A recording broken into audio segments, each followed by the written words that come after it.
Ensuite, quand ils sont en prison, les pédocriminels, de se cacher, vous savez, et de trouver des astuces. Vous savez qu'il y en a plein. Et ensuite, j'en termine rapidement. À l'époque où on leur donnait des coups d'épaule en prison ou un coup de poing dans un couloir, qui se sont convertis. Ils se sont convertis à l'islam parce que on considère que la vie commence au moment où on s'est converti et que tout le passé n'existe plus. Et donc, ils se sont retrouvés protégés en prison. Il y en a plein qui l'ont fait par les frères, par leurs copains musulmans. Ah là, je suis fatigué, mais cet enchaînement il est technique. J'ai pas vu venir celle-là. Pédolant to Islam, real quick. Mais excusez-moi, c'est légal ce combo. Tous les chemins mènent à Rome, et pour BFM et CNews, tous les chemins mènent à l'islam. Chaque jour, ils touchent le fond, mais chaque jour, ils creusent. Demain, ils vont dire qu'ils ont vu le réchauffement climatique sortir du mosquée et il fait 5 prières par jour. Mais oui, c'est connu. Fourniret, Homme, c'est Morandini, c'est des musulmans. Apparemment, Nordal Ledandé s'appelle Nordil Ledandé et Morandini, c'est Mohadini. Bientôt, Patrick Bruel va s'appeler Patrick Abou Al-Abouel et que la liste Epstein, c'est le nouveau Coran et qu'ils prient tous en direction de Betaram. Les gars, on parle d'un scandale d'État, le manque d'effectifs au sein de la justice, mais eux préfèrent tous mettre un all-in sur l'islam. Ils préfèrent séparer l'homme du pédocriminel que l'homme du musulman. En France, tu peux aller en prison pour avoir volé 2 oranges pour te nourrir, mais si t'es accusé d'élever plusieurs fois sur mineur,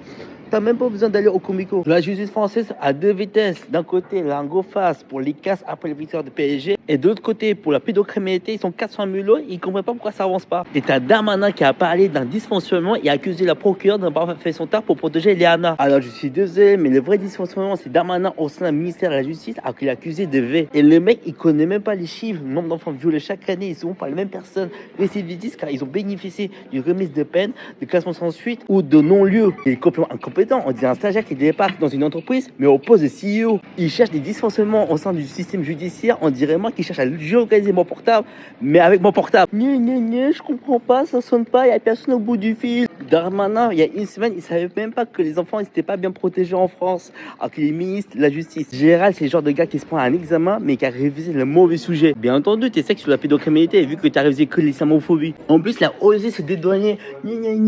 Dysfonctionnement, c'est pas dû au manque de moyens, c'est dû au non-respect des circulaires. Gros, on lui parle de manque d'effectifs, lui, il parle de règlement intérieur. Tu peux mettre autant de règlements d'intérieur que tu veux, mais si dans ton avion, il y a qu'une seule personne qui fait pilote, steward et agent d'entretien, il va pas aller loin. Déjà, tu ne révises pas le bon sujet, tu sais pas de quoi on te reproche. J'ai qu'une chose à dire, démissionne.